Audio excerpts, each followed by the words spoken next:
Então, estamos gravando. Então, tá. Retomando a primeira pergunta, modelo de variância complexa é também chamado de componente da variância? Não. Porque o modelo de componentes da variância é justamente aquele modelo em que você tem um termo de variância simples, fixa, para cada nível do modelo. E no caso do modelo de regressão linear, a variância total é a soma dos três, ou dos dois, enfim, a soma da variância de todos os níveis. E é por isso que chama de componentes da variância, porque você tem cada nível contribui com um pedacinho. A segunda opção era declividades aleatórias, ou random slopes. Por que chama random slopes? Essa era a certa.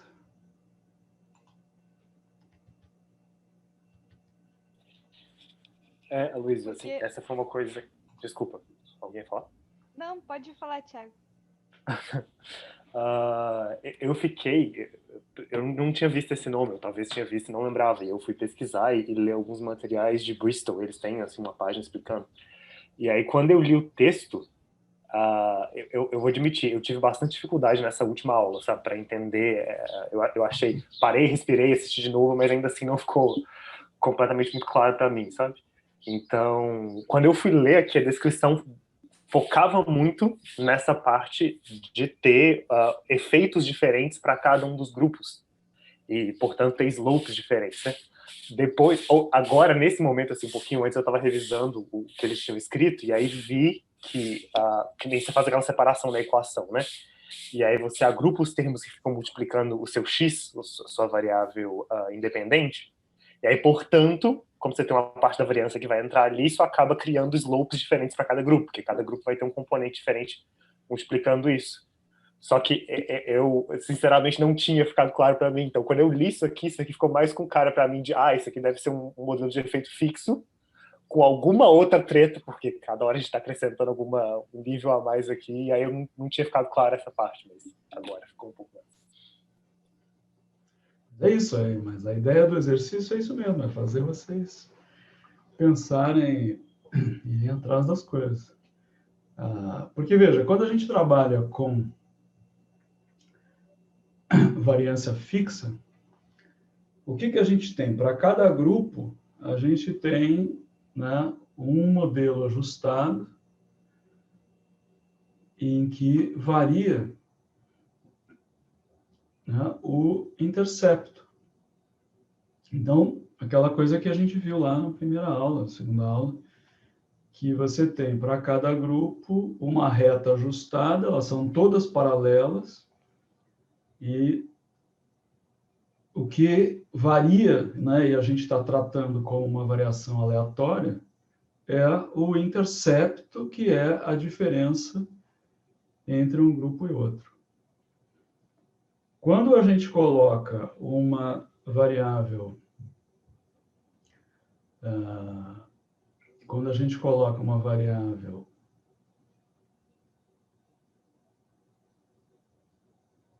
ligada com, né, a parte aleatória do modelo, ou seja, ligada com a variância, o que a gente está fazendo, né, do ponto de vista dessas retas de cada grupo, é que cada uma tem uma inclinação diferente, né? Então, deixa eu até fazer um exemplo aqui. Vamos ver aqui.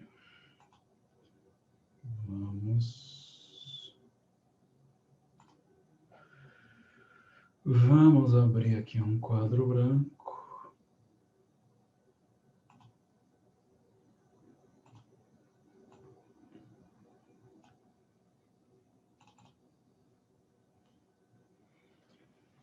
Vocês estão vendo um quadro branco? Sim. Agora vamos ver se o quadro branco escreve. Escreve? Não. Não, continua branco. Tá. Vamos tentar de novo.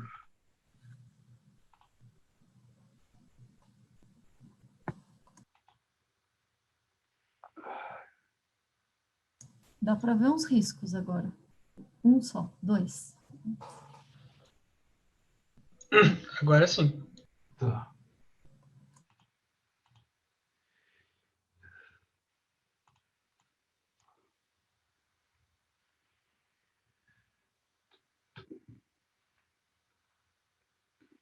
Então, quando a gente fez o modelo de variância simples, o que a gente tinha desenhado era uma coisa assim, né? Ups. Ups. Tem que caprichar mais aqui. Oh.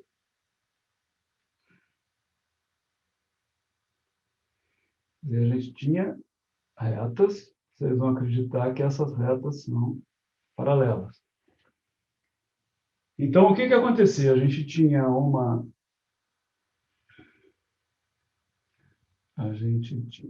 reta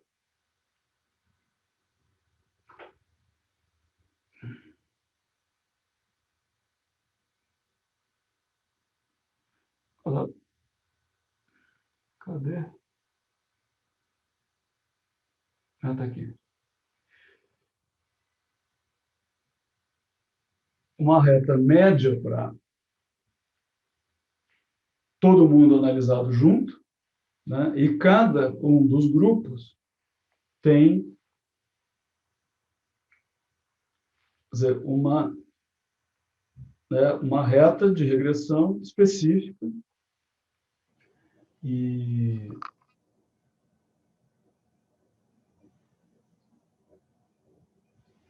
uma reta de regressão específica e o que acontece? A variância...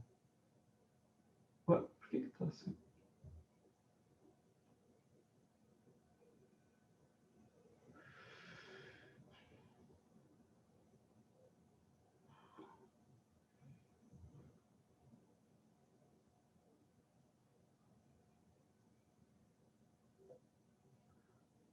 Esse negócio aqui é meio gozado.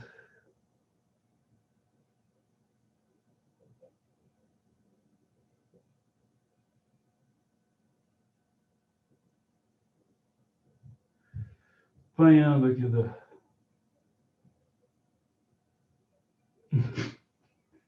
Ai, não acredito.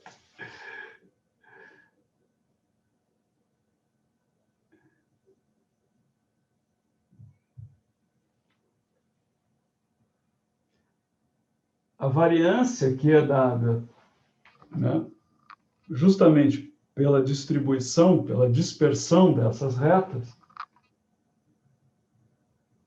ela é constante em relação ao meu x aqui, né?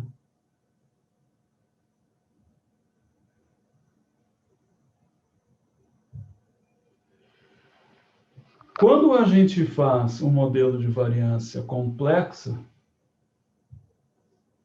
o que a gente está fazendo? A gente está deixando com que cada grupo agora tenha um coeficiente próprio, ou seja, essas retas elas podem fazer alguma coisa assim. E o que está acontecendo? A minha variabilidade está aumentando.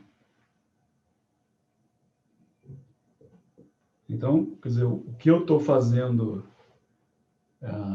nesse sentido, né, vamos dizer, conceitualmente no modelo quer dizer, fazendo com que a variabilidade de um determinado nível dependa de né, um preditor, que a gente, no caso que a gente estava olhando lá, que é a idade, então aumenta. E o que vai acontecer? A gente viu que a equação da variância, ela quer dizer, por conta, né, da maneira como se calcula a variância da soma de vários termos, ela vai ser baseada numa equação do segundo grau. Então, quando a gente pega e faz um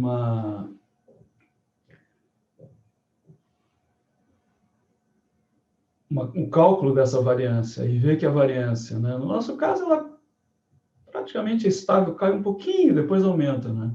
Mas a variância poderia, por exemplo, diminuir bastante e depois aumentar, porque ela poderia estar se comportando como uma parábola desse jeito assim, né? Como é que isso está aparecendo aqui nas minhas retas? Veja, eu posso ter uma situação em que acontece... Ixi, não, está mal isso aqui.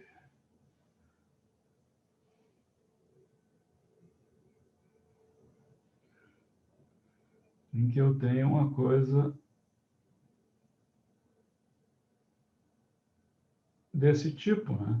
Em que não está lá numa grande beleza, mas a ideia é essa, ou seja, eu tenho uma variabilidade aqui, essa variabilidade diminui e depois ela aumenta de novo. Então, se o meu modelo, do ponto de vista das retas de cada grupo, funciona assim, quer dizer, eu vou ter uma variância que diminui e depois aumenta. Então, é por isso que a gente chama de interceptos aleatórios, ou seja, aqui eu tenho, né, a inclinação das retas, as declividades, são sempre iguais e eu tenho uma variação aleatória do ponto de vista dos interceptos. Nesse caso aqui, né, a minha variância muda conforme o valor do meu preditor e eu tenho, né, as declividades aleatórias, ou seja, os random slopes. Então, é isso que o pessoal, né, frequentemente usa essa terminologia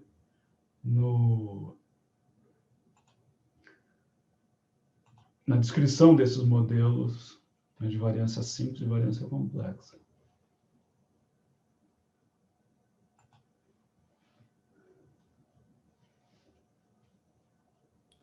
Luísa, Diga. uma dúvida que eu tenho ainda sobre isso, é um pouco da comparação com o modelo de efeito fixo, porque no modelo de efeito fixo eu também vou ter um slope, né, para cada um dos grupos. Só que a diferença é que lá cada um deles vai ser determinado por um coeficiente específico, certo? E nesse aqui a gente vai ter meio que um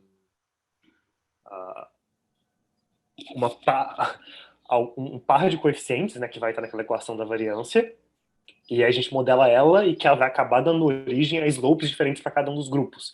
Mas não é como se cada um dos grupos tivesse exatamente um coeficiente que determinasse isso. É isso? Não é isso?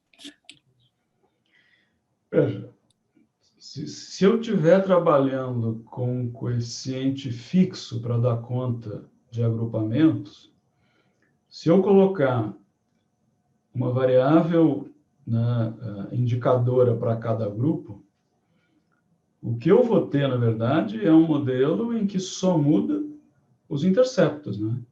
Quer dizer, eu vou ter uma coisa parecida com o meu modelo de interceptos aleatórios, só que os meus interceptos não são aleatórios, eles são ajustados um a um para cada grupo.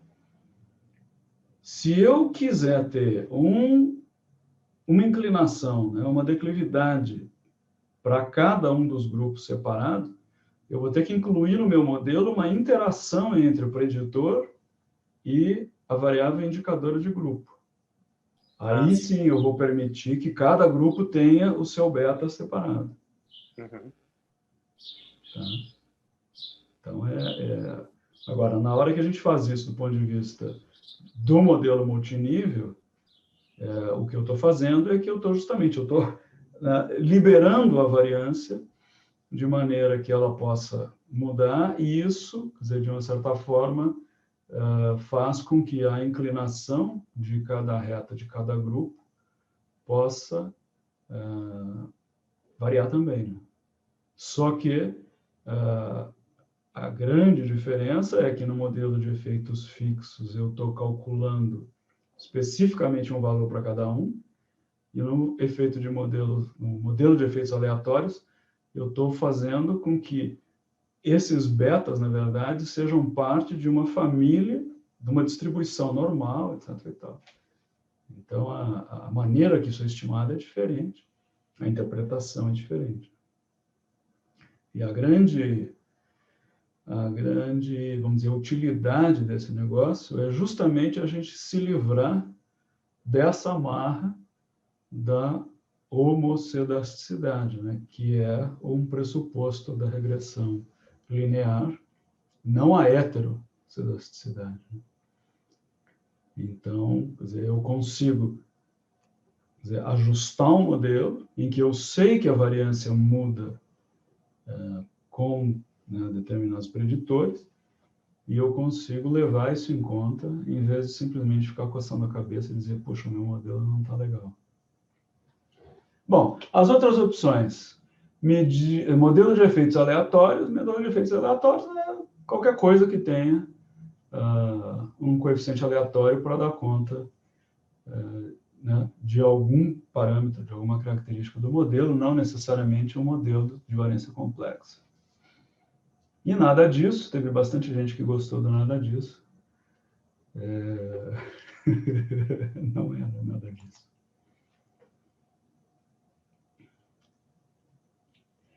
É interessantezinho até esse negócio do Google Forms aí para essa avaliação, mas é uma coisa que a gente tem que aprender um pouco. Bom, depois, a pergunta era, comparar a variância do desfecho entre grupos pode ser o objetivo principal do estudo. Eu, na aula, dei o exemplo da escola, né? Em que eu tenho escola só de menino, só de menina, não tem mais. Eu tenho escolas que são abertas para qualquer grupo, eu tenho escolas que são só para católicos, só para muçulmanos, só para judeus.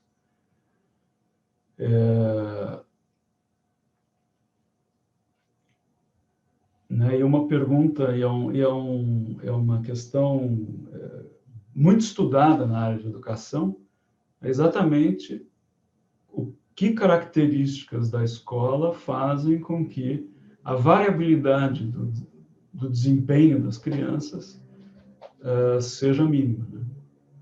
Então, aquela preocupação em não só ter um desempenho médio bom, mas ter uma variabilidade pequena, ou seja, eu ter uma escola que permite que todo mundo tenha um aproveitamento razoavelmente parecido. Então, eu não consegui, eu comecei a ler as respostas, mas eu não consegui ler tudo. Então, gostaria que alguém se manifestasse aí e trouxesse as suas ideias.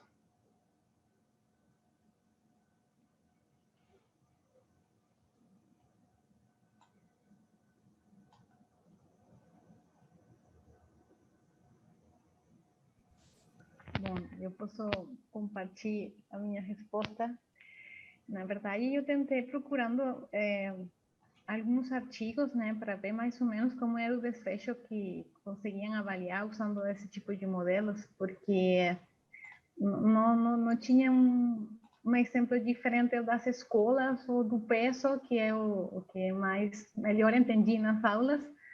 Aí acabei botando umas medidas repetidas de coeficiente intelectual e comparando elas entre mulheres na velhice, para ver se tinha mais variabilidade essas medidas entre mulheres que mantêm seu coeficiente intelectual bem a entrada na idade, a diferença das que não. Mas, assim, é tipo meio que uma série temporal, né? E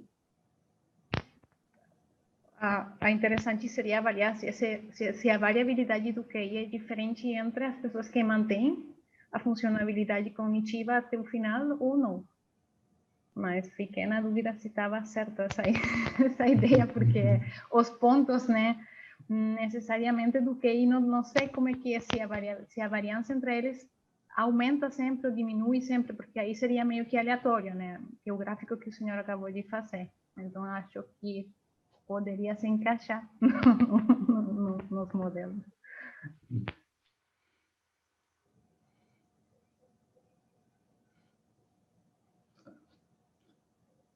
E aí o nível, e deixei 2 níveis, né? Só as medidas repetidas seria o primeiro nível, e as mulheres que mantêm ou não a habilidade cognitiva seria o segundo nível.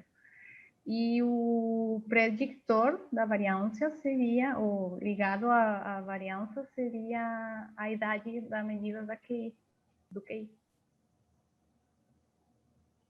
Tentei falar isso na resposta. Não, eu acho que é uma ideia interessante, quer dizer, tem uma coisa de capacidade cognitiva que pode variar com a idade, e você quer testar se existe um aumento de variabilidade da capacidade cognitiva conforme a pessoa fica mais velha. Só chega aos anos que você fala da velhice, mas depois você fala medidas de QI aos 6, 10 e 15 anos. Eu acho que 15 anos ainda a gente não chegou na velhice. Não, exatamente, porque acho que tem uma tendência, né, até os 15 anos, 18, que é para se manter em aumento, e depois deveria ficar igual até a velhice. Acho que essa é a minha... Claro, a última medida é na velhice mesmo, né? Mas comparando com o início, né? Sim. Essa é a ideia. Eu acho até assim. Não, a ideia eu acho que está bem, Karen. Eu acho que a ideia é interessante, quer dizer, é uma pergunta que pode ser respondida com esse tipo de abordagem. Provavelmente, o QI não é a melhor medida para isso, quer dizer, talvez outras medidas de capacidade cognitiva possam ser mais adequadas, mas o QI poderia ser parte, ou talvez até usar alguma dimensão do QI que pudesse ser mais, quer dizer, Se tivesse relevante mais variabilidade, né? nessa questão. Né? A coisa, por exemplo, de capacidade de focalizar atenção, memória, né? Isso. Memória executiva, esse tipo de coisa. Mas eu acho que é por aí, eu acho que está bem, quer dizer, você teria uma medida de capacidade cognitiva, que é uma medida do teu nível 1, né, que é a repetição dessas medidas ao longo do tempo, e a idade, que nesse caso também uma variável de nível 1. Se você tivesse o sexo também, você poderia testar se a variabilidade muda com o sexo, e aí você teria um preditor de nível 2 também para explorar essa questão de que... Fiquei pensando num terceiro nível, aí não sabia se botar o sexo ou o país, sei lá, baixa renda, alta renda, mas também não sabia qual preditor seria interessante avaliar, então deixei até ali. Não, eu acho que também assim, sexo não seria um nível, né? Sexo é uma característica do indivíduo, que é o nível 2. Apesar de que você falou especificamente em mulheres aqui. Tá certo, tá bom. Ninguém mais quer saber de homem. O homem virou o vilão do planeta. A gente estuda saúde reprodutiva, materna, neonatal, infantil e do adolescente. Então, só sobra homem de fora desse negócio. Não, mas tá bem, eu acho que é um exemplo legal, eu acho que é uma boa. Quem mais?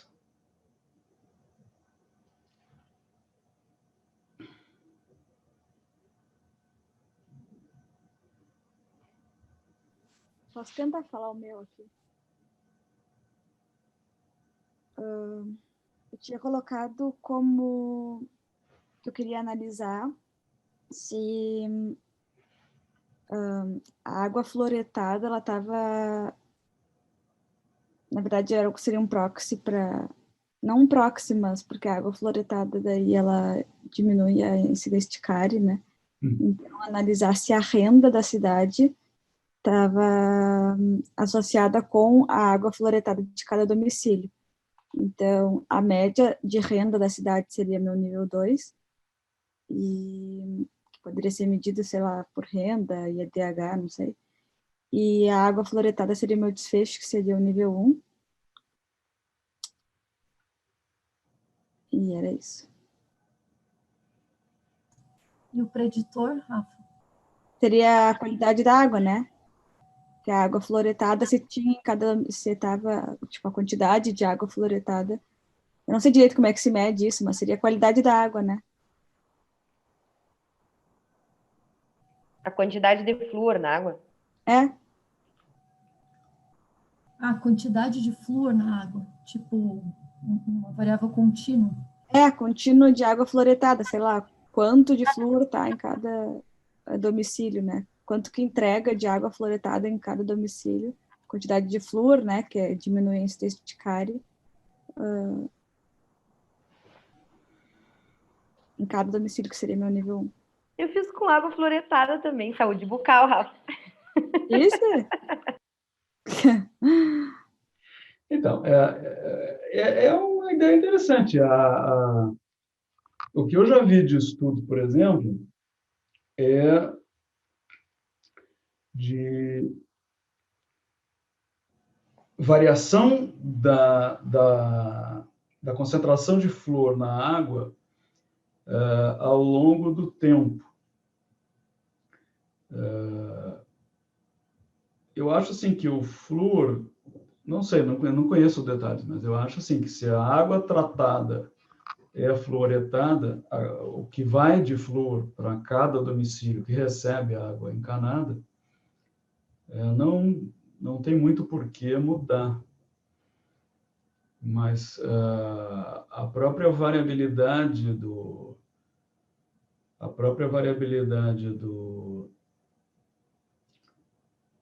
da concentração de flúor em diferentes medidas, né? Isso é um problema, isso eu já vi, quer dizer, dependendo do lugar, o pessoal não controla direito os processos de tratamento de água, e o flúor, uma hora está bom, uma hora está baixo, uma hora está alto demais, o que também não é aconselhável, né? Porque flúor é bom na medida certa, como quase tudo.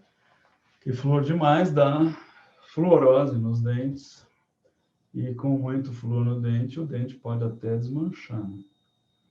É por isso que criança pequena não pode comer pasta de dente de adulto. Mas é uma coisa interessante, que você poderia também ver, quer dizer, se a variabilidade da concentração de flúor na água, acho que é uma possibilidade de ver se varia entre domicílios, por alguma razão, até uma cidade grande que tenha, quer dizer, diferentes estações de tratamento de água, sei lá, ou a própria variabilidade ao longo do tempo, né?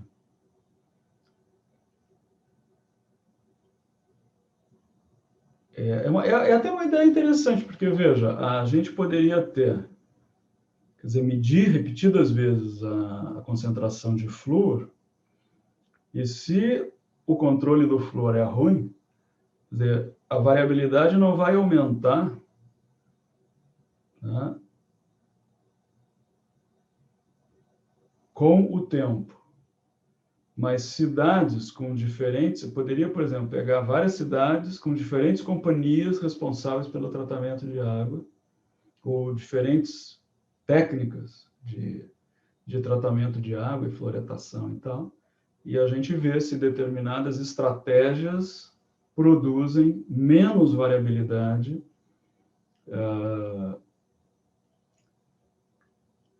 quer dizer, uma característica, vamos dizer, de nível 2, né? Que é a técnica do tratamento e fluoretação da água, em relação à variabilidade do nível 1, que é a variabilidade entre diferentes medidas ao longo do tempo. Quer dizer, a gente aí não estaria dizendo, olha, a variabilidade está aumentando ou diminuindo com o tempo, mas eu tenho uma variabilidade maior, né, entre medidas para uma cidade, uma variabilidade menor entre medidas para outra cidade. E essa variabilidade entre medidas pode estar na dependência da técnica que eu uso para tratar e fluoretar a água. Faz sentido? Faz. Então, tá bom. Fiquei com uma dúvida. O modelo de variância complexa a gente usa quando quer estudar a variância, ok? Mas e se eu tenho um caso em que eu quero simplesmente avaliar o efeito de uma variável sobre a outra, mas o meu problema de pesquisa tem essa característica de variância entre os grupos? Nesse caso, eu usaria também um modelo de variância complexa? Ou eu posso usar um de variância simples? Porque o meu objeto de estudo não é a variância, é só o efeito mesmo. Tanto faz. Aí o teu objetivo, se é comparar a variância entre diferentes grupos, ou se é simplesmente ajustar o teu modelo para uma situação em que a variância aumenta, a maneira de fazer isso é a mesma. A questão é que o resultado em si pode não ser o teu interesse principal. É o caso, por exemplo, da nossa curva de crescimento. Quer dizer, eu não estou interessado na variância em si, quanto que aumenta a variância. Mas eu sei que o peso aumenta com a idade e que a variabilidade do peso aumenta com a idade. Eu quero estimar um modelo, né, que me diga de que forma o peso aumenta com a idade, mas eu quero ter estimativas de variabilidade dos meus coeficientes que sejam corretas. Para isso, eu preciso dizer, ajustar o meu modelo para esse aumento da variabilidade, porque senão o que eu estou fazendo é supondo que a variância é constante, que está errado. Então, ao fazer esse ajuste, ao fazer o meu modelo se ajustar melhor aos dados, eu vou ter uma estimativa, principalmente as estimativas de precisão dos betas da parte fixa do modelo, essas estimativas vão estar mais corretas, né? Vão estar melhores do que se eu simplesmente ignorar que a variância do peso aumenta com a idade da criança. Pode fazer um paralelo com a estrutura hierárquica dos dados, né, Bianca? Então, por exemplo, digamos que teus dados estejam organizados em 2 níveis, mesmo que o teu interesse não seja um preditor de segundo nível, tu ainda assim tu mostra para o modelo que existe aquela estrutura hierárquica para ele predizer os erros padrão de maneira mais acertada, né? Mesmo que tu não tenha nenhum preditor de nível 2 de interesse direto. Então é mais ou menos um paralelo com isso. Tu ajusta, né? Tu faz o teu modelo mais correto para contar para essa não homocedasticidade da variância. E aí... Ou seja, mesmo o objetivo não sendo estudar a variância, eu não posso ignorar que ela existe, no caso dela existir, né? Sim. É isso aí.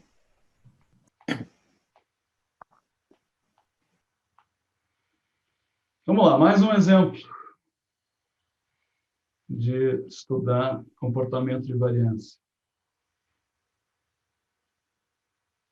Eu usei um exemplo no mesmo sentido da Karen, pensando em avaliações repetidas de ingestão dietética em crianças e vendo se essa ingestão dietética, acreditando que ela varia em função da idade, e aí incluindo a idade como preditor.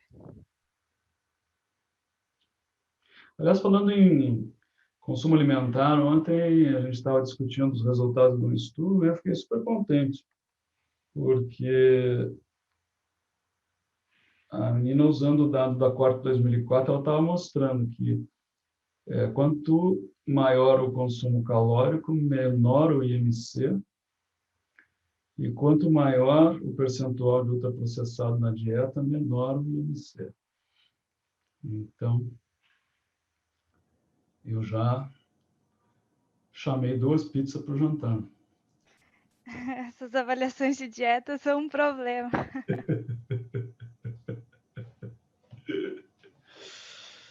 E para justificar e publicar isso aí, quero ver. O bom é que não é o centro do trabalho dela, mas ela estava olhando isso. Ela está trabalhando com trajetórias de crescimento, não sei o que, estava olhando lá os dados de consumo alimentar. Esse é um fenômeno, é um parênteses isso, né?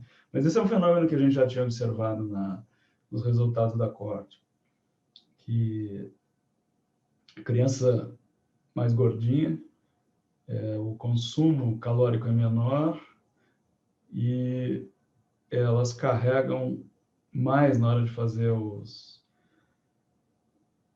as análises de componentes principais lá dos diferentes grupos, né, de consumo de alimento. Elas carregam mais nas frutas e verduras e carregam menos nos processados e ultraprocessados. E é um negócio interessante, né? Porque, para mim, isso é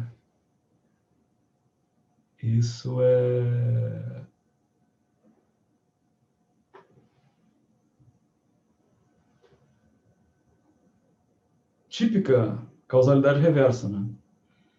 Quer dizer, o fato da criança já estar mais gordinha, existe uma preocupação com a dieta e você, quer dizer, responde já com uma perspectiva diferente. É uma mistura de causalidade reversa com a aceitabilidade social, né?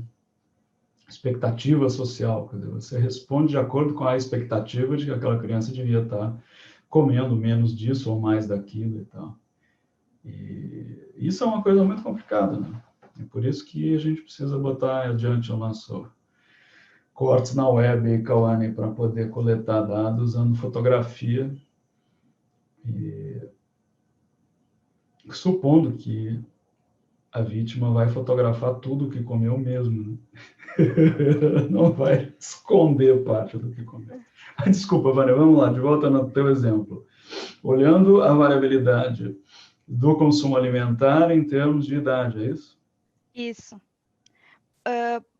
Porque o que eu pensei foi que pode haver uma variabilidade do consumo mesmo entre crianças, mas também a variabilidade em função dessa criança tá crescendo, a idade, no caso.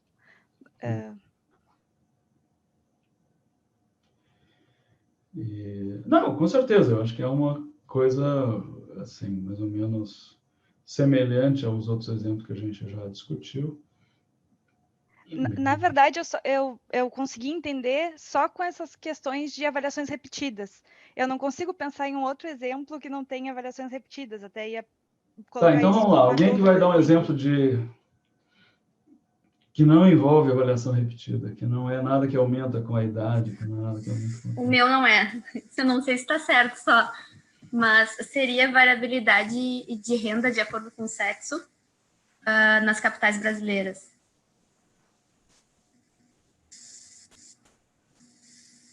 Não sei se eu pensei certo, mas... A gente esperaria um pouco a variabilidade entre o sexo, mas com certeza deve existir.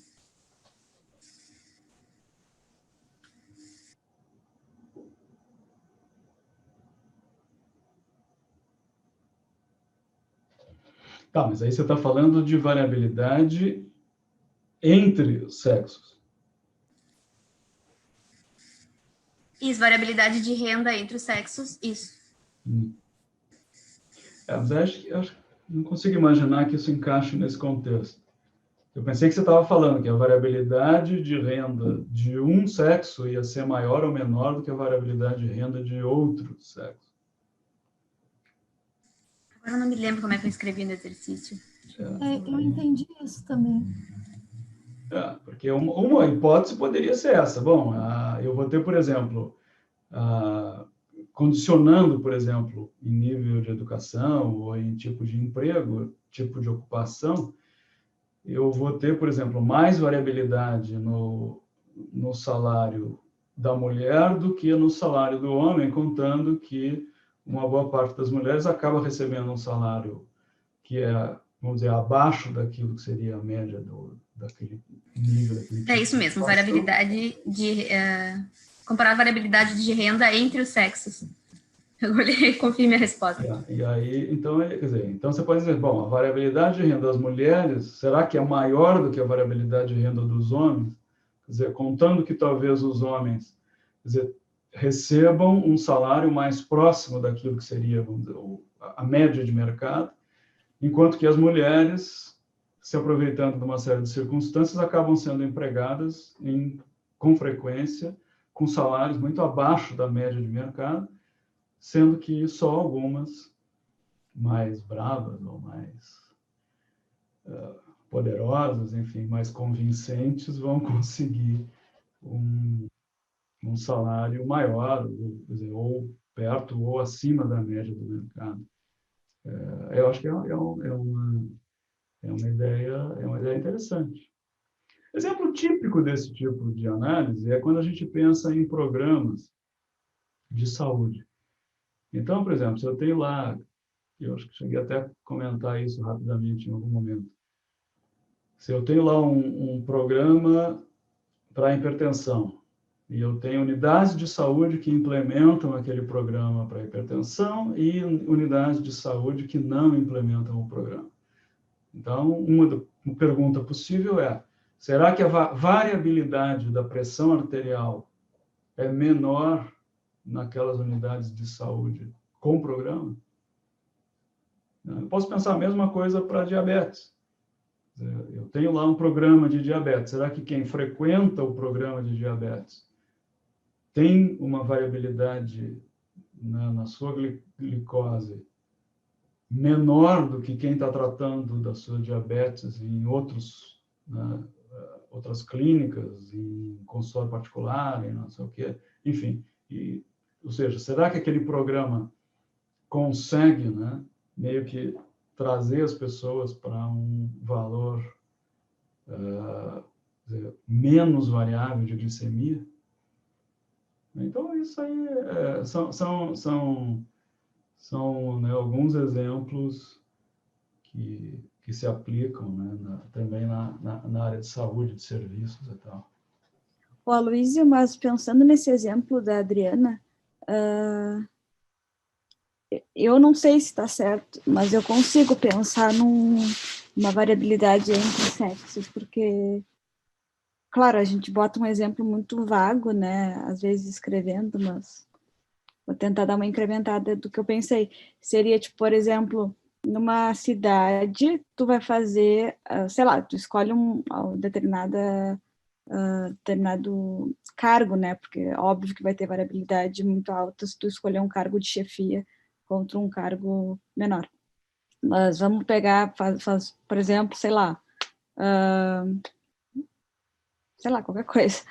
Tá, alguma coisa como pesquisador, por exemplo. Aí, se tu for ver, por exemplo, em determinados locais da cidade, né, comparar esses locais da cidade, daí tu compara mulher e homem, a variabilidade entre os sexos, né, mulher e homem na empresa ou não sei, nesse local. E aí depois, e o nível 2, olhar a variabilidade de salário, daí no nível 2 para as capitais, eu acho, né? Isso.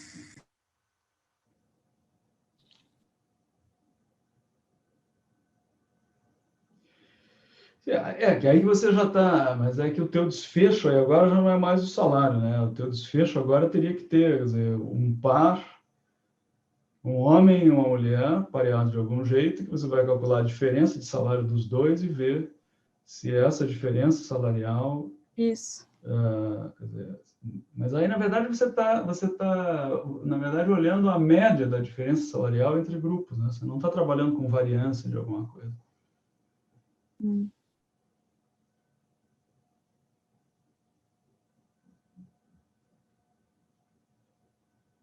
Quer dizer, o que a gente está tentando ver aqui é o seguinte: eu tenho uma medida, essa medida tem uma variabilidade que pode ser diferente entre diferentes grupos. Quer dizer, eu posso olhar o salário e ver se a variabilidade do salário é diferente entre homens e mulheres, é diferente entre gente jovem e gente velha.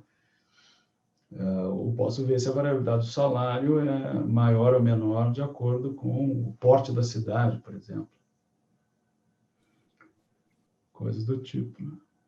Enfim, é uma coisa assim, que eu acho que é mais para a gente parar para pensar um pouco num tipo de pergunta de pesquisa que não é comumente proposta e estudada.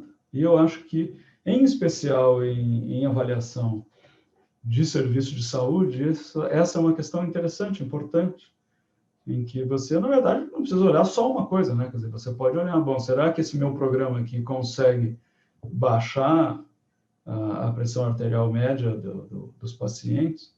Mas será que, junto com baixar a pressão, ele consegue diminuir a variabilidade? E eu tenho, na verdade, né? Aí, veja, eu posso pensar em duas variabilidades, né? Eu posso pensar na variabilidade do nível do serviço, e eu falo, bom, um bom serviço vai fazer com que a variabilidade da média de pressão arterial entre os pacientes seja pequena. Mas eu também posso olhar a variabilidade dentro do paciente, quer dizer, eu posso medir essa pressão arterial repetidas vezes, e o que eu gostaria de ver é que a cada medida eu tenho pouca variabilidade entre uma e outra, porque se o paciente está tomando a medicação de maneira irregular, um dia ele vai estar com a pressão mais baixa, um dia vai estar com a pressão mais alta, né? E então, assim, eu posso, né, pensar nessa questão, quer dizer, a variabilidade dentro do serviço, a variabilidade dentro do indivíduo, enfim, e ter aí diferentes perguntas. E até nessa questão do serviço, Luiz, se tiver várias equipes conduzindo o mesmo programa, né, dentro de um serviço, poderia haver a variabilidade entre as equipes, dentro de cada equipe, na verdade. E aí serviria até como um critério diagnóstico para te identificar, talvez, que uma equipe não está indo tão bem, não foi padronizada de maneira correta para a condução daquele serviço de prevenção contra a hipertensão. Aí tem que ver bem se isso é um efeito fixo ou é um efeito aleatório. Se for uma comparação específica de uma equipe contra a outra, não é aleatório. Mas se eu tiver uma equipe de saúde que é só médico, uma equipe de saúde que é multiprofissional, eu poderia ter características dessas equipes. E eu apostaria minhas fichas de que a equipe multiprofissional vai funcionar melhor. Aloysio, eu ia te trazer um exemplo que é de uma coisa que eu estava pensando, de um caso real assim, que aconteceu esse ano. Que foi ao longo do trabalho do Covid, a gente, com os dados do Estado, viu que estava variando bastante a taxa de infecção nosocomial da doença entre os hospitais. E aí uma das coisas que eu estava pensando, e foi até um pouquinho da ideia do que eu escrevi, era justamente disso, assim, tentar entender. Eu tenho características do indivíduo e eu sei que os hospitais não são comparáveis em termos dos indivíduos que chegam neles, então eu tenho que controlar para essas características. O indivíduo é o número 1, o meu nível 1, o hospital é o meu nível 2. E aí ver se, não só se a taxa média de infecção, mas também se a variabilidade varia de acordo com determinadas características do hospital. Por exemplo, se hospitais de tamanho maior, menor, intermediário ou privados e públicos, se entre dessas determinadas características, se essa variabilidade na taxa varia mais entre um determinado grupo ou outro. Não sei se faz sentido. Faz sentido. Eu só queria parar para pensar bem nessa coisa. O que é que realmente você está querendo ver que está relacionado à média de ocorrência e o que é que... quer dizer, variabilidade aí como um aspecto de interesse. Mas acho que sim. Se eu entendi bem, acho que você teria aí, na verdade, o interesse nos dois aspectos, né?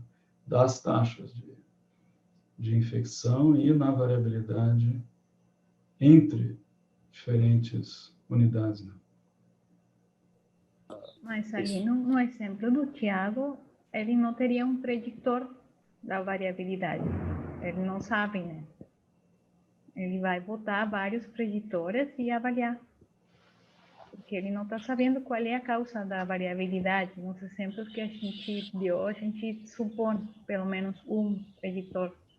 No caso, a idade ou o tempo. Ali, no caso do Tiago, teria que botar vários, né? Um por cada nível, vários por cada nível de avaliar, cada um deles. Independentemente, né? Tem alguns rápidos aqui, mas sim. Teria que decidir melhor, né, a escolha dessas variáveis. Eu acho, Karen, que o teu ponto é interessante no sentido de que a gente, na epidemiologia, às vezes, tem um mau hábito de fazer estudos que são umas pescarias. Né? E esse é um problema frequente e que é, muitas vezes, a razão pela qual artigos acabam não sendo publicados ou não são aceitos em revistas melhores, que é a falta de uma hipótese clara, suportada por algum tipo de evidência, em que você quer testar essa hipótese. Eu critico muito nos projetos que os nossos alunos escrevem, de mestrado, de doutorado, em que a seção de hipóteses parece uma seção de adivinhação. Parece que é coisa de cartomante. Ah, isso aqui vai aumentar com isso aqui vai diminuir com aquilo, tem uma lista de coisas.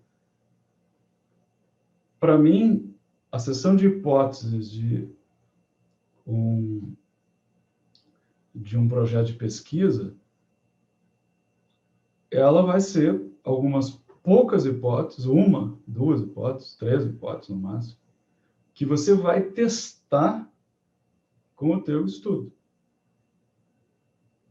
Então, de repente, você vai dizer assim, olha, minha hipótese é que alimento ultraprocessado leva à obesidade.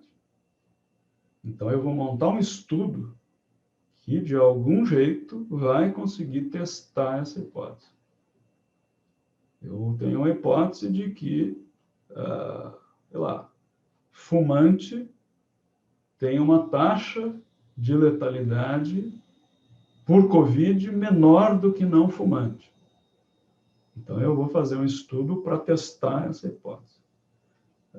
A gente frequentemente vê uma lista de hipóteses, coisa meio descritiva, não sei o que e tal, que eu acho assim, que distrai a atenção tanto, né, do pesquisador como de quem está lendo o projeto sobre o que realmente é o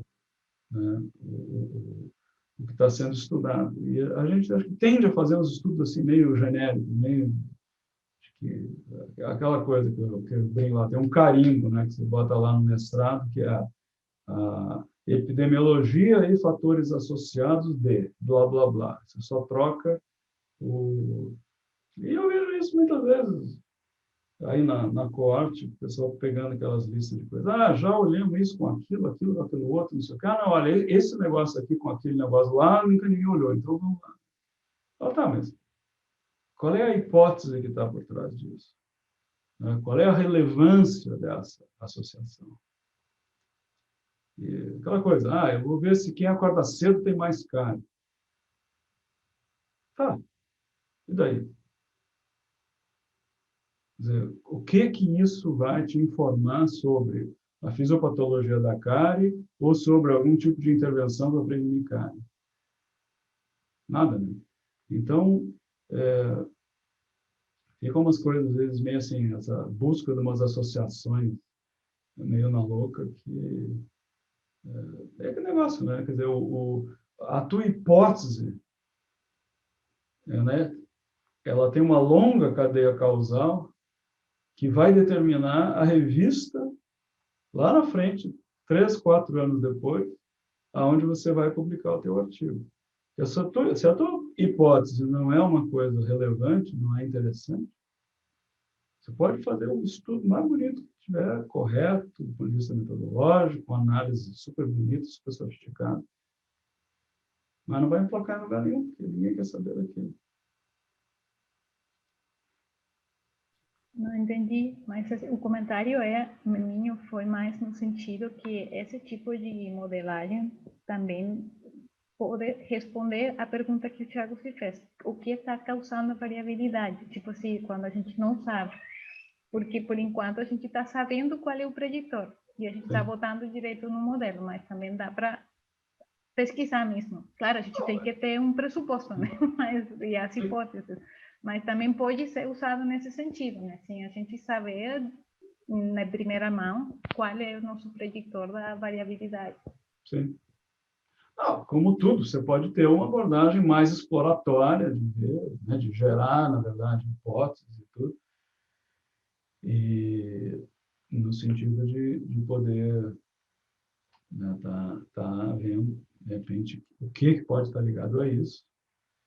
Né, isso desse tipo de estudo mais exploratório é comum em áreas em que você não sabe praticamente nada sobre o assunto. Você quer, né, ver o que são possíveis, né, hipóteses, possíveis alternativas. Aí depois, quando você tem alguma hipótese mais clara, você volta a fazer um estudo agora para testar aquilo. Né? Então, tá bom. Vamos para o terceiro ponto, porque nós estamos já aqui mais de 1 hora conversando e temos que ter espaço para dúvidas e para dar uma olhada na aula prática. Então, heterocedasticidade é um pressuposto de um modelo de regressão linear? Não, ao contrário.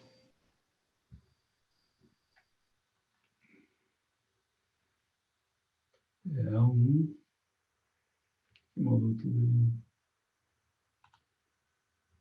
Aqui, achei. É um não pressuposto, né? Quer dizer, o pressuposto do modelo de regressão linear é a homocedasticidade, que é a variância constante homogênea. 2 pessoas marcaram essa como correta. É o nome da situação em que a variância do resíduo não é constante e aumenta ou diminui com preditores. Essa está certa. 17 marcaram certo, e isso é o que o meu filho, que é especialista em responder teste de múltipla escolha, diz. Qualquer alternativa que seja bem cumprida, bem explicada, deve estar certa.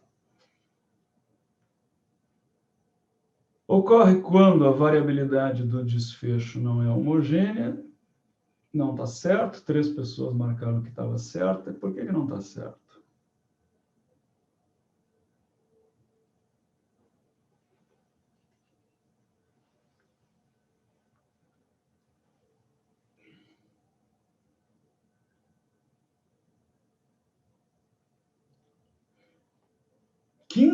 Não marcaram que estava certo. Então, eu tenho 15 candidatos para explicar por que não está certo.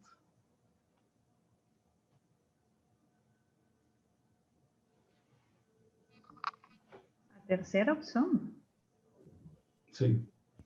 É porque fala da variabilidade do desfecho. E, na verdade, trata-se da variabilidade do resíduo. Muito bem, é isso aí.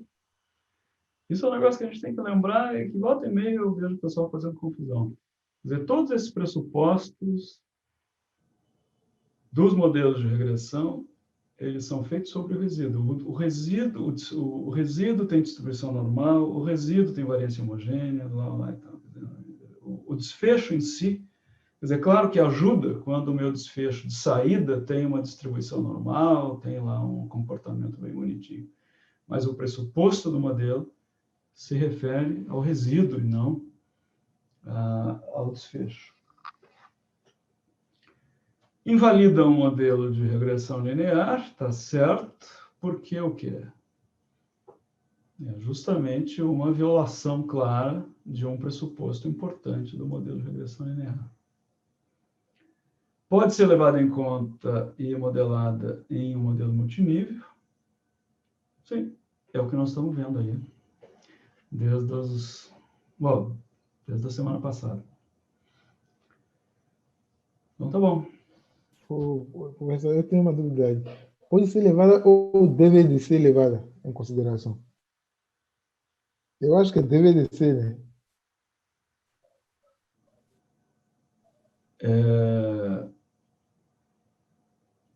Existindo, deve ser levado em conta na hora da modelagem.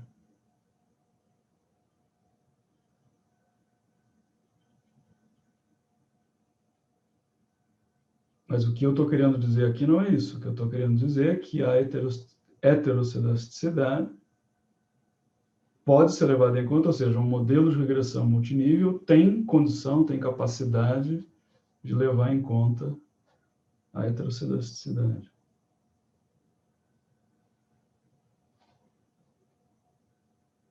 Mas quando ela existe, você está certo, deve ser levada em conta.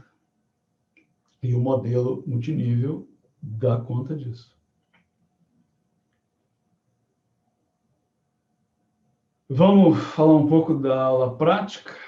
Aí o Cauane toma conta da conversa e eu descanso. Vamos lá. Professor, ô Cauane, Vai lá. Rapidinho, bem pontual, antes de virar a página aí para a aula prática, uma dúvida sobre a necessidade de correspondência na entrada do preditor no lado do efeito fixo ali e do lado do efeito aleatório. Por exemplo, no exemplo que o Aloysio estava colocando, a variabilidade no controle da glicemia no nível do indivíduo, nível 1, vamos dizer assim, conforme uma variável de nível 2, que é se a UBS participa de um programa específico ou não, tá? Esse preditor da UBS participar do programa ou não, além dele estar modelando a variância no lado aleatório, ele tem que obrigatoriamente ser inserido como um preditor do lado esquerdo também, na parte fixa do modelo, ou essa correspondência não é obrigatória? Assim?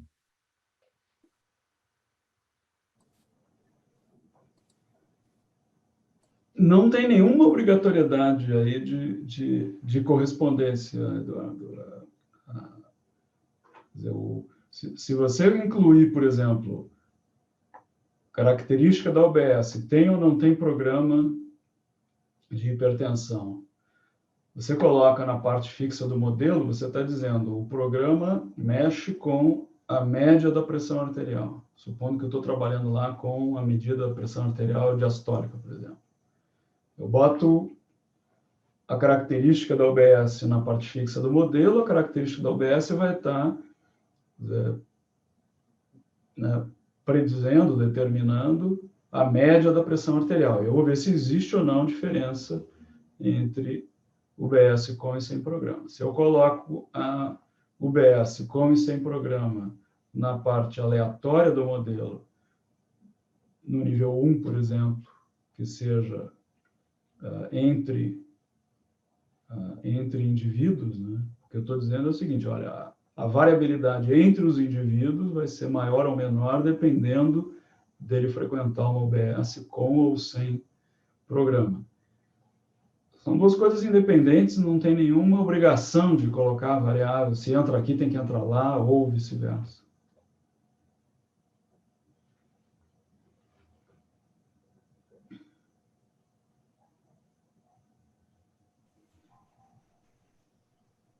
Então tá. Eu acho que, na verdade, né, até essa tua pergunta, Eduardo, eu me lembro até na aula do Aloysio, se eu não me engano, a idade estava só como um preditor da parte aleatória, né? Se eu lembro bem, mas é isso aí, não precisa estar nem... Não, a curva de crescimento não, a idade estava... Estava dos dois lados? Dos dois lados. Ah, bom. Então tá, então vamos lá para a prática.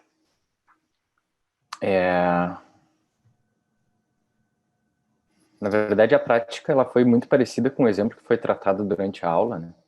O que mudou foi mais o desfecho,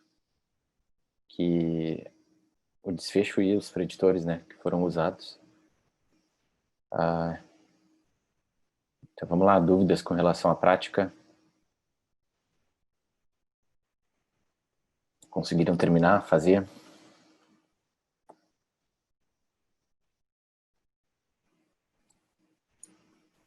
A última análise não convergiu no meu aqui, Stata. A última? Ah, por sexo.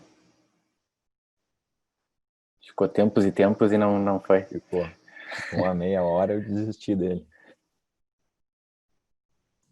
No meu deu. O meu deu também. E foi assim, rapidinho. Eu também deu.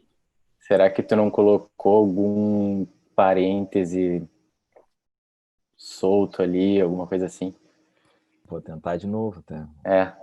Porque na verdade ele demora bastante para convergir se tu colocasse um terceiro nível ali, aí sim, aí a coisa demora. Quando a gente tem um quarto nível, né? Quando a gente tem 4 níveis ali, 3, uma coisa muito complexa, aí ele começa a demorar para convergir. Mas o fato de colocar um preditor para a parte aleatória ali geralmente não causa problema de convergência, né? Mas deve ser algum parêntese, alguma coisa, Eduardo. Depois dá uma olhada. Beleza. Eu fiquei na dúvida de colocar esse termo quadrático, até apareceu na aula e de novo aqui na prática. A gente eleva ao quadrado o nosso preditor para ver se isso se ajusta melhor ao modelo. Mas eu estava pensando assim, bom, se ajusta melhor, eu vou trabalhar com ele ao quadrado e não com o outro.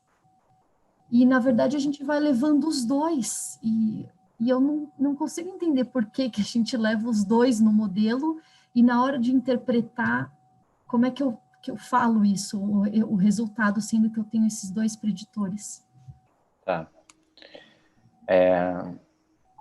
Eu não sei, na minha época de estatística 4, a Aloysio passava polinômios fracionais. Vocês viram, né? Sim. Tá. Só tô pedindo pra Rafa baixar um pouco o volume aqui, que eu tô me ouvindo 2 vezes e daqui a pouco eu vou estar falando sanduíche, ishi aqui. E aí vai ser complicado. Espera aí que pega o fone, então.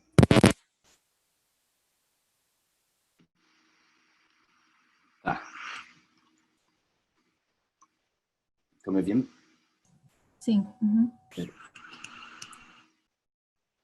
Bom, tá. Quando a gente ajusta, por exemplo, se vocês forem lembrar da parte de polinômios fracionais, o modelo ele automaticamente os melhores expoentes, né, dos preditores.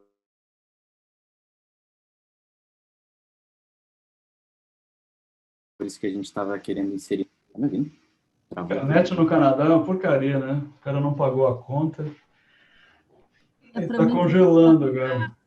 Eu até pensei que era minha aqui no Brasil, duvidei que era do Cauã. Não é a internet, porque a minha está funcionando, é ele não, que é meu computador. O computador está tentando convergir aquele modelo complicado.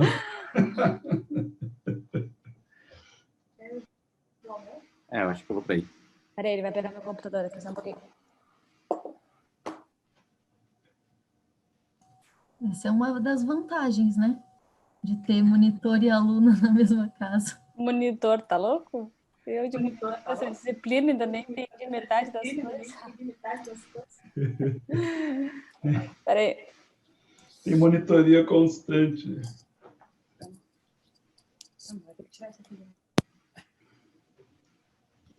Mas escuta, só para a gente agilizar enquanto o Cauane conserta o computador dele, deixa eu só falar uma coisa rapidamente. A ideia, Bianca, de você ter o termo linear e o termo quadrático no modelo, e não só o termo quadrático, é fácil, é só você pensar numa equação do segundo grau. Você estudou isso lá no colegial, lembra? E aí ficava lá, né, achando as raízes de uma equação do segundo grau. Se você joga fora o termo quadrático, você, na verdade, limita a forma da curva que você vai conseguir ajustar. Tá, entendi. Então, se você pega e ajusta o termo linear e o termo quadrático, quer dizer, o termo linear, ele mexe... Aí agora, não vou lembrar. Ele mexe na posição da curva e o termo quadrático mexe se a curva é para cima, é para baixo, mais aberta, mais fechada. Se você joga fora o termo linear, você fica com uma possibilidade muito menor de formas de curvas e de posição dessas curvas. Então, é por isso que a gente raramente joga fora o termo quadrático. Quando a gente usa polinômios fracionais, é diferente, porque daí ele joga com 44 combinações diferentes de dois expoentes. E uma dessas combinações é um termo linear e um termo quadrático. Mas aí ele vai ajustando todas as possibilidades e vê qual é o melhor ajuste, né? Mas quando a gente trabalha direto, vendo se o termo quadrático funciona, a gente não joga fora de saída o termo linear. Tá, entendi. Mas na hora da interpretação, eu não estou recordado ajustado para ele mesmo? Desculpa, eu não me recordo. Ajustado para ele mesmo como? Porque tu não tem os dois termos ali no modelo? O termo quadrático e o termo linear. E aí eu simplesmente ignoro na hora de interpretar, ignoro o outro, o que eu estou desconsiderando? Não, você não desconsidera nada. Você só fica difícil de dizer, né? Aquela coisa de assim, cada unidade de aumento disso aumentou não sei quanto daquilo, foi-se embora, porque agora não é mais uma linha reta, né? Agora é uma parábola. E aí o jeito fácil de interpretar é desenhar o gráfico e mostrar no peito. Olha, isso aqui funciona assim. Entendi. Eu acho que destrancou. Desentupiu o Mac.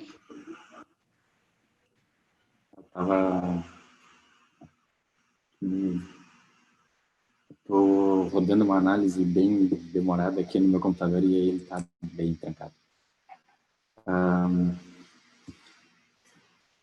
Bom, tá, acho que a Luísa já explicou, né, a parte do modelo. Então é bem isso, a interpretação é coisa gráfica, né, ou a gente usa o margins ali para poder predizer um valor em um determinado nível de uma outra variável, né? Aí a gente tem uma coisa mais interpretável, porque ali até com um modelo quadrático ele já fica difícil. Imagina quando a gente usa os polinômios fracionais, que ele usa aqueles outros expoentes na 0,5, na menos alguma coisa, e aí já fica uma loucura, né? Mas é isso. O que mais, gente?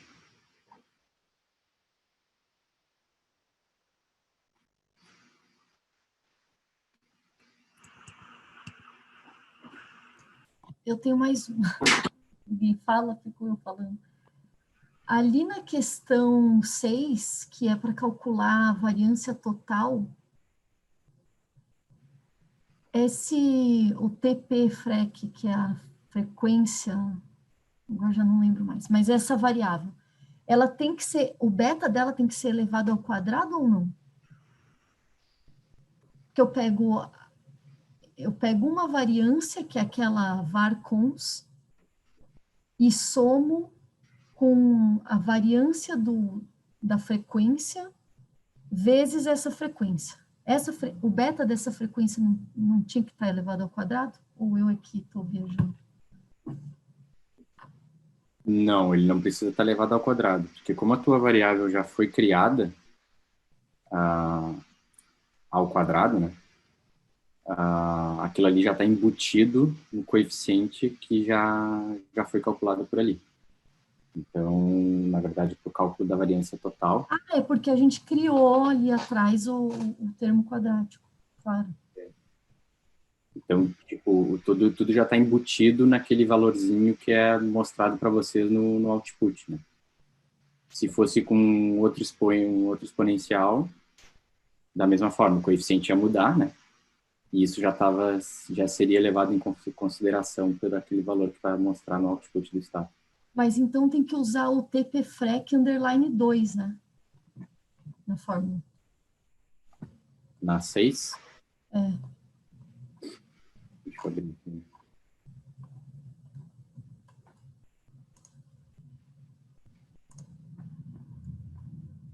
Eu acho que não, Bia, porque o ajuste da variância é feito só pelo... A parte complexa da variância é feita só pelo TP-FREC.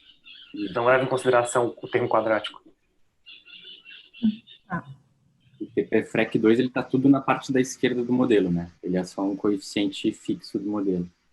Para predizer a variância, a gente só usou o TP-FREC, o normal, a variável original. Então, na verdade, tu usa a variável TP-FREC mesmo, não é a TP-FREC 2. Desculpa, gente, eu não cheguei a ver a prática que o Cauane propôs em detalhe, mas eu estou só preocupado aqui ou eu não estou entendendo bem ou o quê? Porque o cálculo da variância total de um nível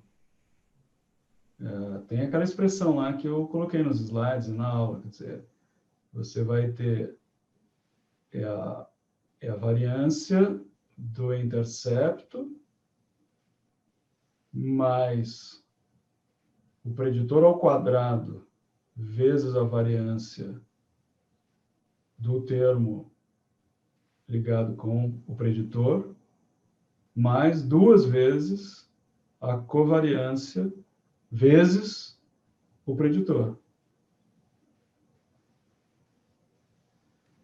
Então, quer dizer, em algum lugar aí tem que entrar o preditor ao quadrado. Eu não sei se eu estou entendendo bem a conversa.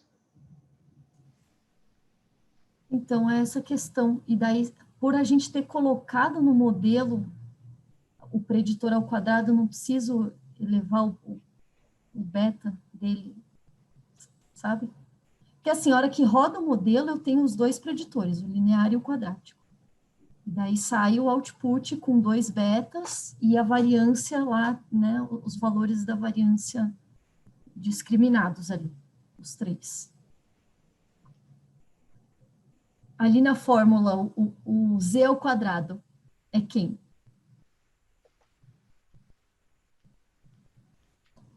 É o preditor ao quadrado. Mas não é porque tu colocou o TP-FREC underline 2 lá no modelo como um coeficiente fixo. Ele entra, o preditor entra ao quadrado por causa da fórmula da variância total. Mas então eu tenho que elevar ao quadrado. Sim, mas não por causa do termo quadrado. Sim. Então, era essa a minha dúvida. Preciso de qualquer maneira colocar aquele beta elevado ao quadrado que vai multiplicar a variância do TP-FREC. Sim, isso mesmo. Tá, eu que não tinha entendido direito a tua pergunta. Não, beleza. Eu ainda fiquei com uma dúvida se é o beta ou se é o valor do preditor em si, o valor do preditor para aquela observação.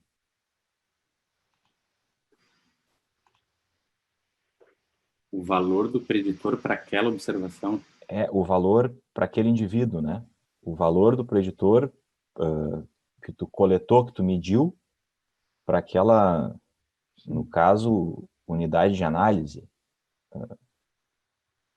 Desculpa se eu não estou me fazendo entender, mas eu estou em dúvida se o que vai ao quadrado é o beta, né, o coeficiente daquele preditor, ou se é o valor medido daquele preditor para uma determinada unidade de análise, para uma determinada observação.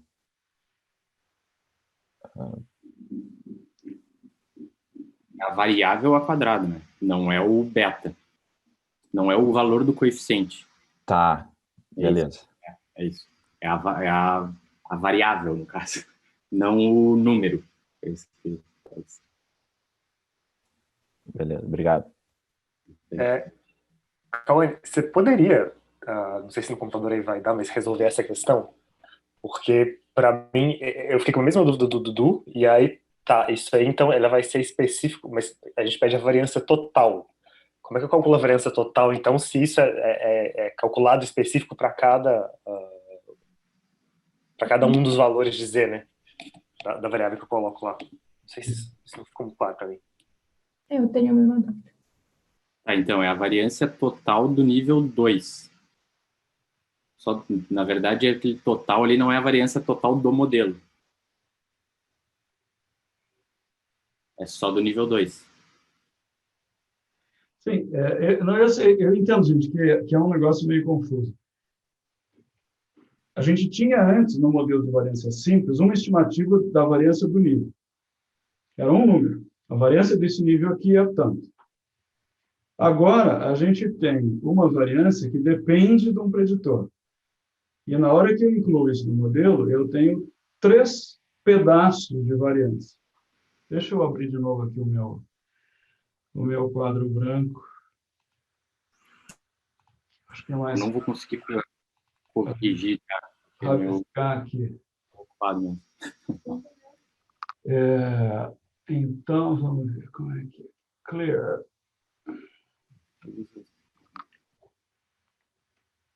Então, veja, eu tenho 3. Se eu incluir aquela opção unstructured, o Stata vai calcular para mim 3 termos, 3 pedaços de variância. Quais que são eles? Me ajuda. A variância do intercepto. Tá, como é que a gente chama essa variância do intercepto? O sigma 2. Zero. Seja do nível 1, o E0. E0. Ele vai me calcular o que mais? A variância do termo que estiver ligado ao preditor. Que é o sigma 2 e 1. Supondo que eu tenho um preditor só ali, para não complicar demais o negócio. E o que mais que eu tenho? Covariância. Covariância. Eu tenho uma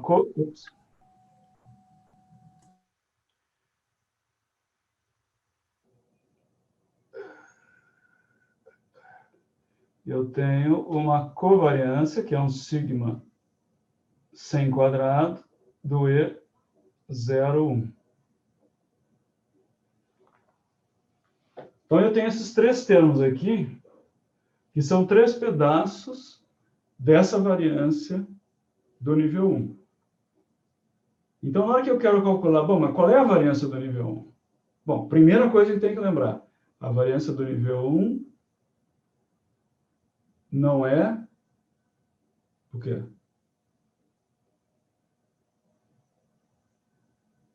Constante. Isso, ela era constante e não é mais.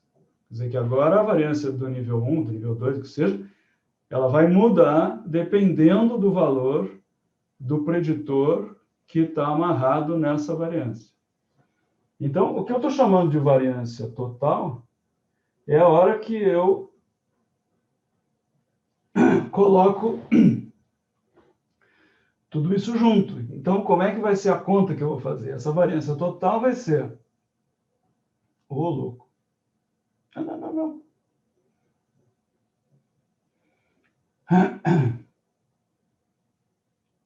Essa variância total vai ser o sigma 2 E0 mais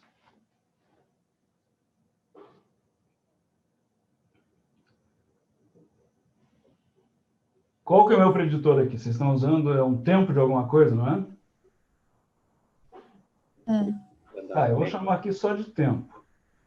Tempo vezes, e esse tempo, claro, como o Eduardo estava perguntando, cada indivíduo tem um tempo diferente, então é um valor que vai mudando do indivíduo para o outro. É o tempo vezes o sigma 2 E1 mais 2 vezes o tempo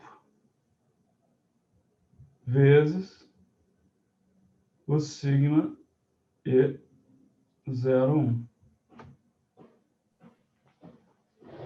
Tá, então é isso que a gente está chamando de variância total.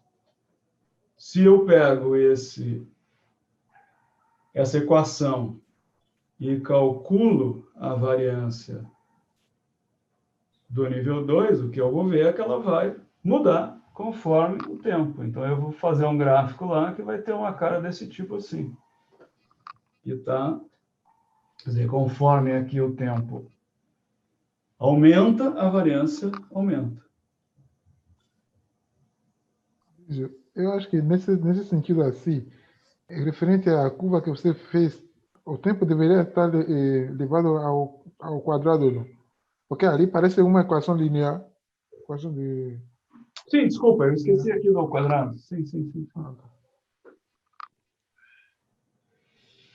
É isto. Eu acho que faltou o quadrado na prática, né? Agora que eu estou olhando. É isso, Cauane. Acho que essa era a dúvida de todo mundo. Agora que eu olhei aqui, que eu consegui abrir o negócio, realmente faltou a quadrado ali. Mas tem uma outra que tá. Isso, ou seja, a variância total, na verdade, é uma variável que eu vou criar que vai ter um valor diferente para cada indivíduo, já que o tempo é diferente para cada indivíduo, certo?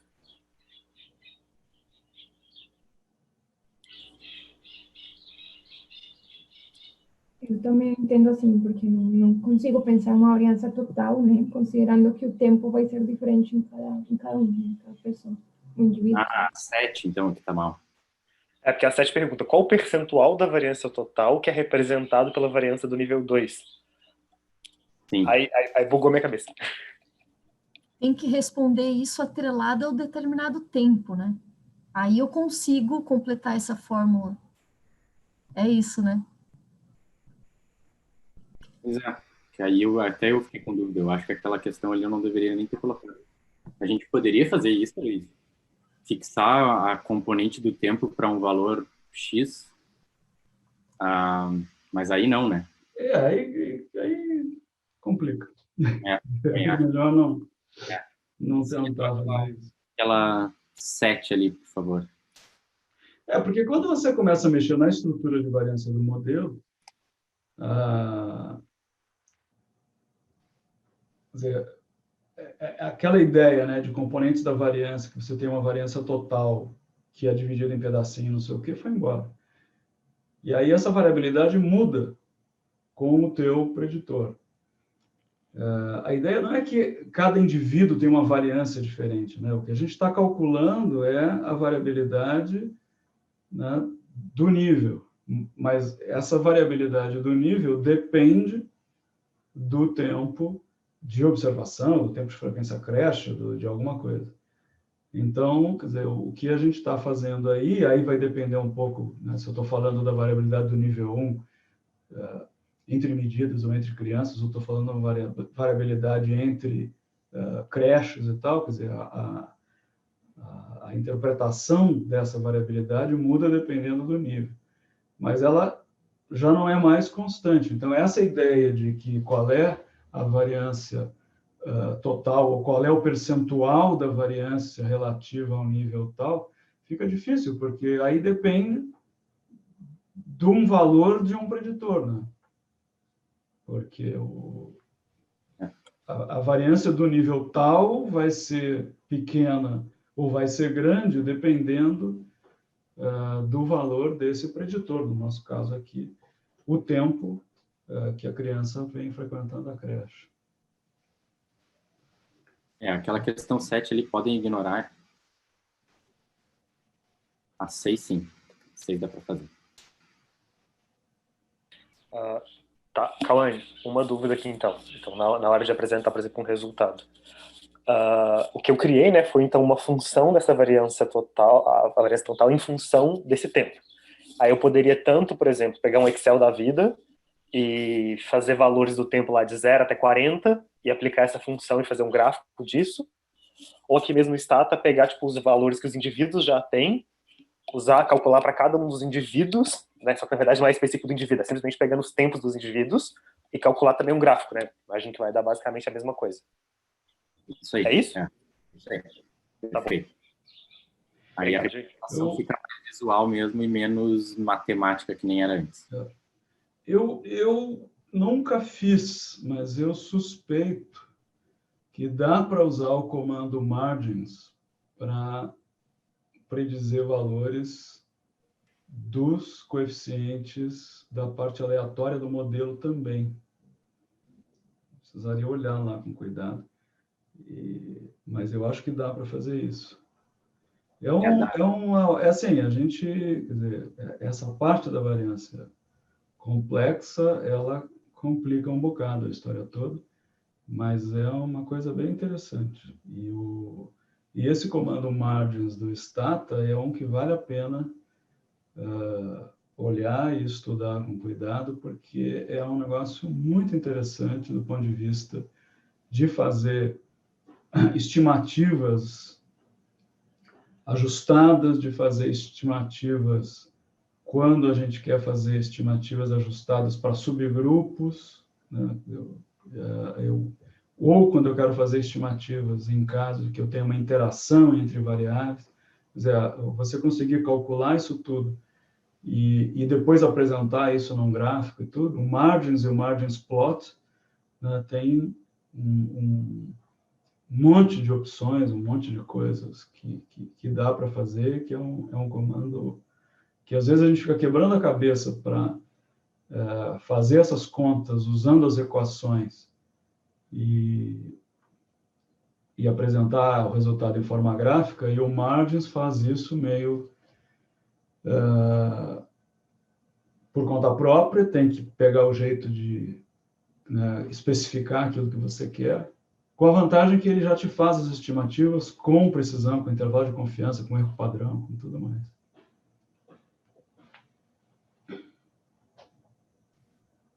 Até sobre isso, Luiz, ontem eu estava olhando, eu acho que é uma opção R-Effects para fazer da parte aleatória.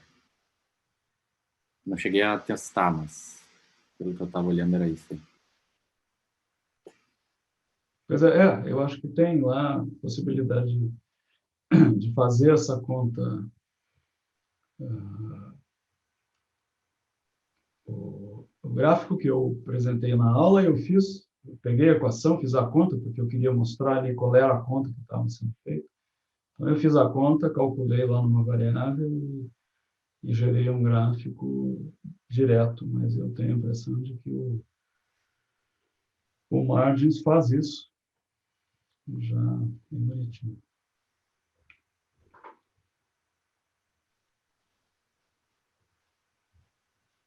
Mais, gente.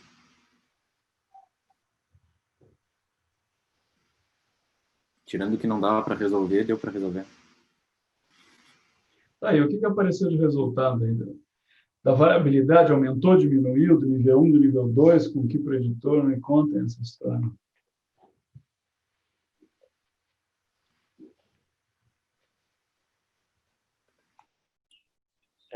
Com essa questão do tempo, quer dizer, se tiver certo, né? Deu uma parábola meio similar à que você tinha feito, Luiz. Posso compartilhar a tela aqui?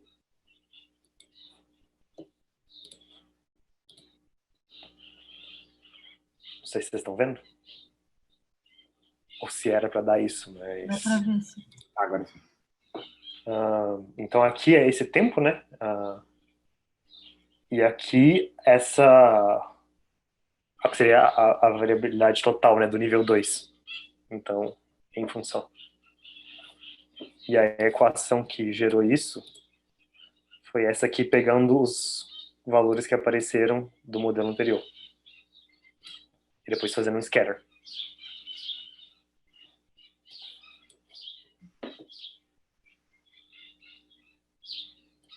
Tá no mudo, Luiz.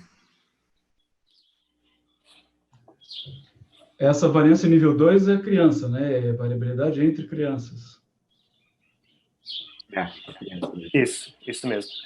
O nível 1 são as medidas. É isso que eu falei.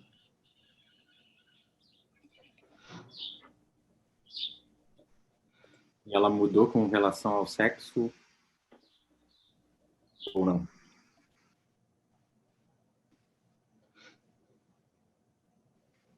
Que era a última questão.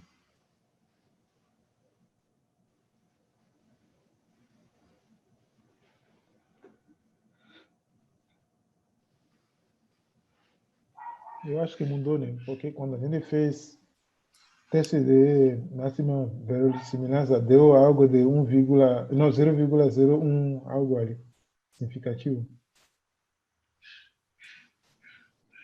Que o Benlembre dava significativo mesmo, calculando por sexo. Então, realmente, ela é diferente entre o sexo das crianças, conforme o sexo das crianças.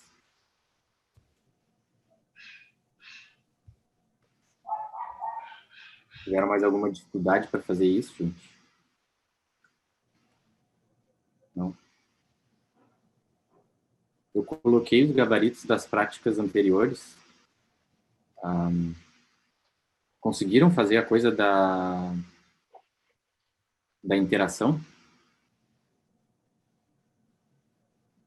Da prática anterior, tudo certo? Beleza? Tá. Beleza. E dúvidas gerais? Eu tenho uma, Kawane, se puder, que é a diferença na hora de interação de usar um quadrado ou usar dois quadrados entre as variáveis. Tá. É mais no output ali, Thiago. Quando tu usa um hashtag daqueles ali, tá? Ele não te mostra os efeitos individuais das variáveis e mais o da interação. Quando tu usa dois hashtags ali, aí ele vai te mostrar o efeito individual da variável 1, da variável 2 e do termo de interação. Então, com os dois quadradinhos ali, o output fica mais fácil de interpretar, porque tu tem os três coeficientes, né? São mostrados de forma separada ali no output do estado. Mas Kawane, não é só uma questão de visualização, não. Aquilo ali, o que aparece são os termos que foram incluídos no modelo. Ele nem inclui. Isso eu nem sabia. Quando você bota variável, cerquinho, variável, ele inclui o produto daquelas duas variáveis.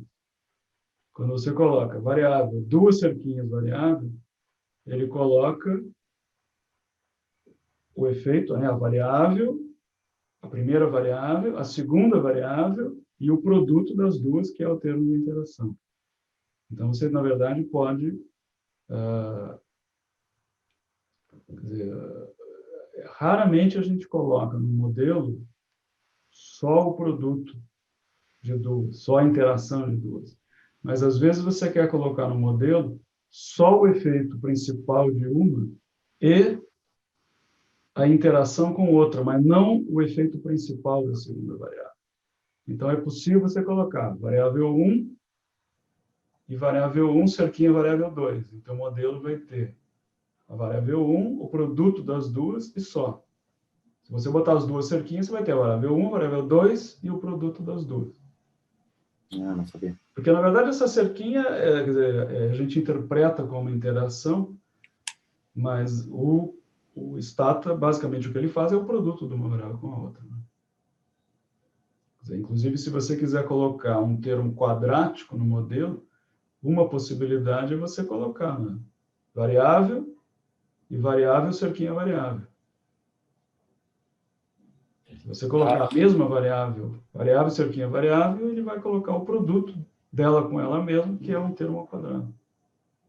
Então, quem tiver com preguiça de calcular a variável 2, pode fazer isso. Luiz, só para ver se eu entendi, então, a comparação. Se eu fizesse, por exemplo, a variável a B e a cerquinha B, seria a mesma coisa de eu fazer a duas cerquinhas B. Isso. É isso? Tá bom. Exatamente. Obrigado, gente.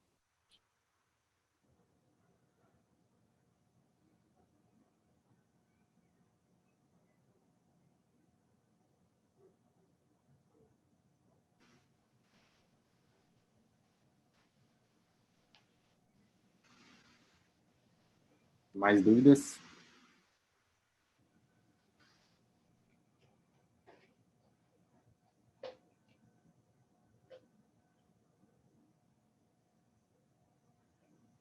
E agora, diga agora o cálice para sempre. A Sara tem dúvidas sobre a prova. Qual dúvida, Sara? Quais as perguntas que vão ter na prova? É a dúvida dela. Prova? Como será? Difícil. Onde é que eu acho o gabarito? É a dúvida.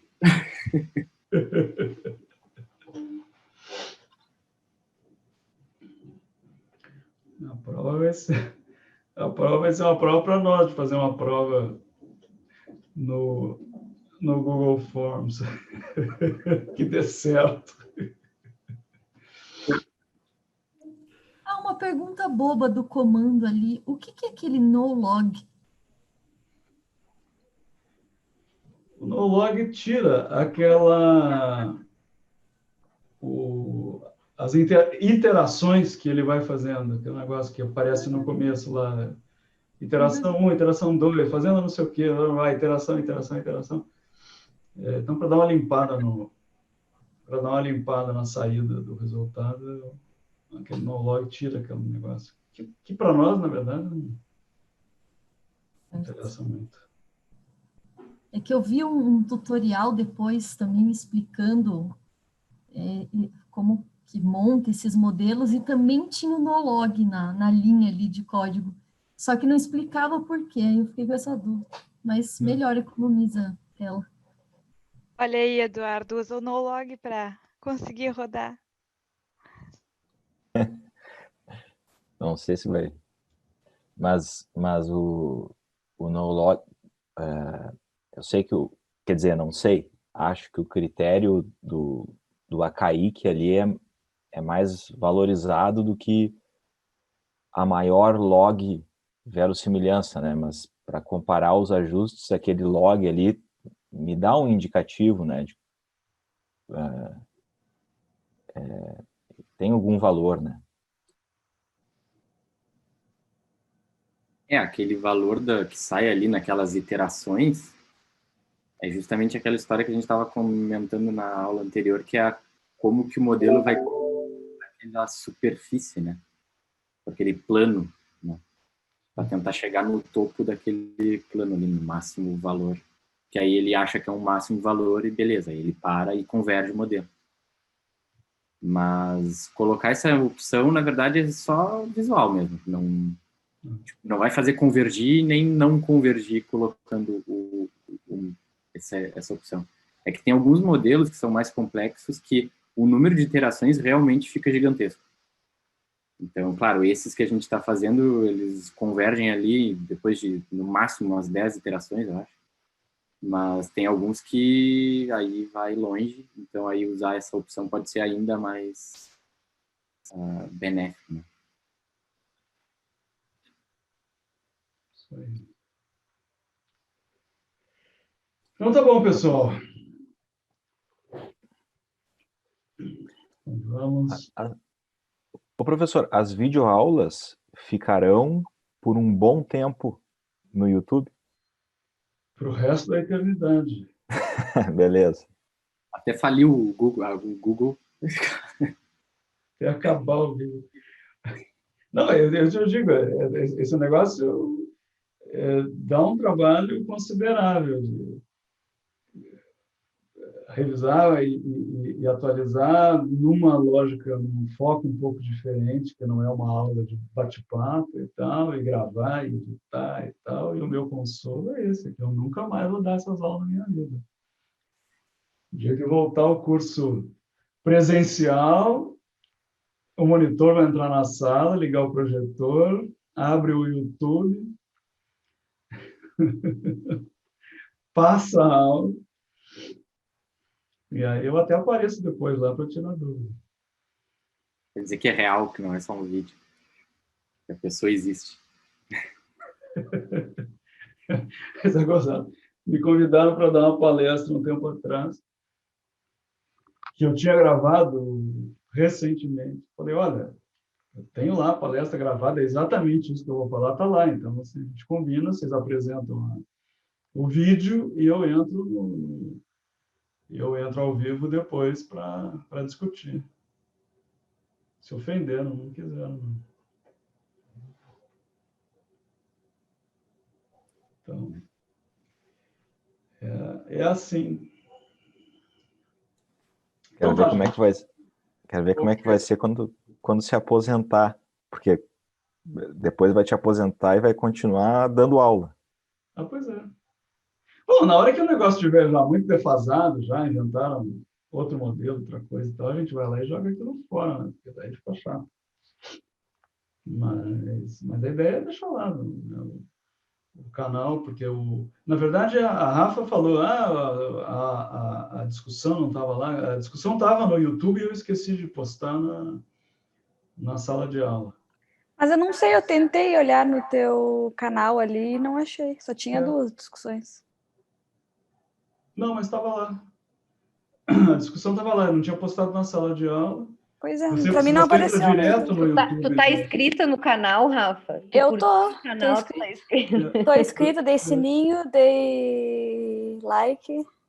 Oba, muito bem, tem que dar bastante like. Então, e aí, mas estava lá, e aí agora eu atualizei lá, porque as playlists estavam desatualizadas, aí eu botei lá as últimas coisas, atualizei tudo, organizei as playlists. Aí agora eu descobri que dá para colocar, dá para escolher a ordem dos vídeos na playlist, fica mais fácil de achar as coisas. A gente vai aprendendo. Eu gostei outro dia saiu um artigo aí, o pessoal estava pedindo os identificadores do Twitter, e aí o César respondeu lá com @dinosaurs_don't_tweet. Aí eu falei, bom, é isso aí, tá. Às vezes eu me sinto um dinosaur naquele YouTube lá, tentando descobrir como é que faz as coisas. Mas a gente chega lá.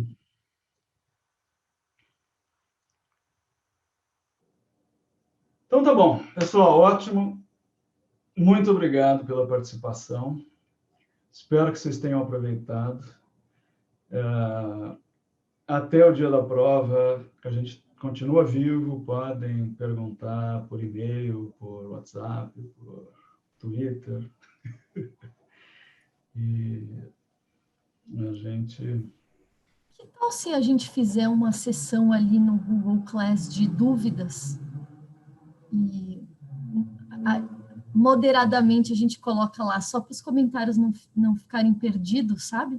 Que às vezes a gente comenta assim... Eu estou falando dessas coisas todas, mas é evidente, a gente está usando a plataforma, quer dizer, qualquer dúvida que vocês tenham, é o lugar certo para colocar, na sala de aula do Google. Porque daí todo mundo vê a dúvida e a gente responde, todo mundo acompanha e tal, claro. É isso. Pode criar um tópico ali, né? Só de dúvidas e aí fica tudo no mesmo lugar. Se for ajudar. Pode ser. Acho que ajuda bastante. Não, é bem lembrado, porque essa coisa, eu lembro na estatística 4, o pessoal estava tirando dúvida por e-mail direto com os monitores, e é chato, porque daí a dúvida fica só para quem perguntou, né? E o resto do povo não acompanha essa discussão. Então tá feito, combinado. Claro, temos a plataforma para isso. E vamos lá, até o dia 20. Tchauzinho. Até mais, gente. Tchau, pessoal. Gente. Tchau.